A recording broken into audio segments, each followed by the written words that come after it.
د کورنیو چارو وزارت لومړي مرستیال مولوي محمد نبی عمري خوست ولایت کې یوې غونډې ته ویلي د موجوده نظام د بقا لپاره اړینه ده چې د حکومت مشران د دیني علومو ترڅنګ عصري علومو ته هم لازمه پاملرنه وکړي.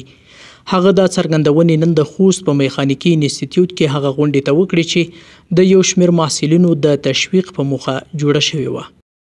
که یو تر بله ونه زغمو، یو تر بله احترام ونه کو، یو تر بله دا حس نه کو چې انجینر تا ته هم ضرورت دی، ډاکټر صاحب تا ته هم ضرورت دی، یوازې زه ووایم چې زه په کرسۍ باندې ناست یم، وطن جوړ دی، موټر راسره دی، ملا صاحب یم، قري صاحب یم، دا نظام په والله که جوړ شي یا والله که بقا وکړي، دا که هر څوک کوي دا به اشتباه کوي. په ورته مهال د یاد انسټیټیوټ یو شمېر محصلینو بیا په ژواک اژانس ته ویلي هغه وسایل چې دوی ترې د عملي زده کړو په برخه کې ګټه اخلي ډیر پخواني دي. موږ دلته عملي زده کړې هم کوو. خوست میخانیکي انسټیټیوټ کې هغه وسایل د شپېتو او 500 کالو پخواني وسایل دي، له هغې څخه نور کار نه اخیستل کیږي.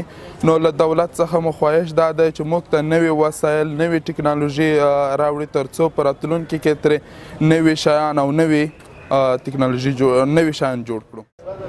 کمپیوټر نه و، د کمپیوټر لپاره دومره پیسې له ما سره نه وې راسره چې ما د 10,000 یا د 15,000 افغانۍ یو کمپیوټر اخیستی وه او دغه پروژه مې پرې تکمیل کړې وه.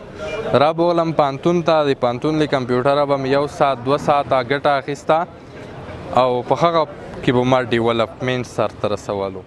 د معلوماتو له مخې د خوست میخانیکي انسټیټیوټ چې په 1446 لمریز کال کې د آلمان هیواد په مرسته جوړ شوی، دا مهال په 7 بیلابیلو رشتو کې 1500 محصلین لري.